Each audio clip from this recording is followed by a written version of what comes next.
So what's up mga idol? Magandang araw po. Dito kami ngayon sa sasahan ni Parikoy. Yan, kasama ko si Parikoy.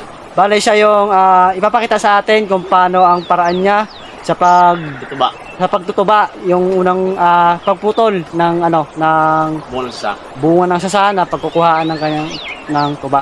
Ayan. Ayan mga idol, samahan niyo kami. Ayan, tuturo ko sa inyo mga idol ang Ito yan mga idol. Putol idol. So ayan mga idol, ito yung bunga ng tuba, ng tuba. Bunga ng sasa. Sorry. Start tayo. Yan. So kailangan siyempre idol, meron kayong gulok siyempre para Oo pamputol. naman. Huwag kinso at mahirap yun. Kaho yun, ito. Gulok.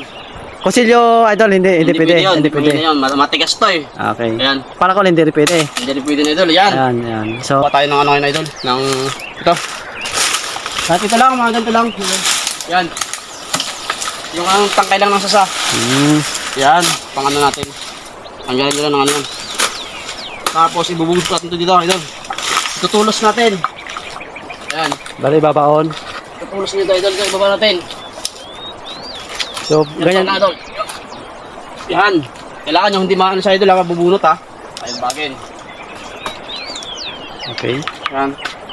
Tapos, ito, tali dito. Sa baba. Yan. So, ayan mga idol. Itatali niyan dito sa baba. Yan. Tapos dito sa taas, itatali rin siya. Ganyan. Yan. Yan. Kahit kunting lang. Sabid lang. Yan. Okay na yan. Ito na ganyan. Yan. Okay na yung tali na yan. Tapos, ito idol, ano nyo to? Kasi magkaiba yung talas ito, tsaka yung gulok. Bali kakaritin mo yan. Bawasan mo to idol ng kan. Yan. Okay. Kahit mga limang lang. Yan. Yan, magano na yan, lalabas na yan, pero hindi pa ngayon yan mga idol. So bali mga idol, babalikan natin ito mamaya. Babalikan natin, maying hapon, babalikan natin ito idol. Sasabitan natin ng to, ng pangsalo. 1.5. Okay, Yan, pinakasahod nyo dito.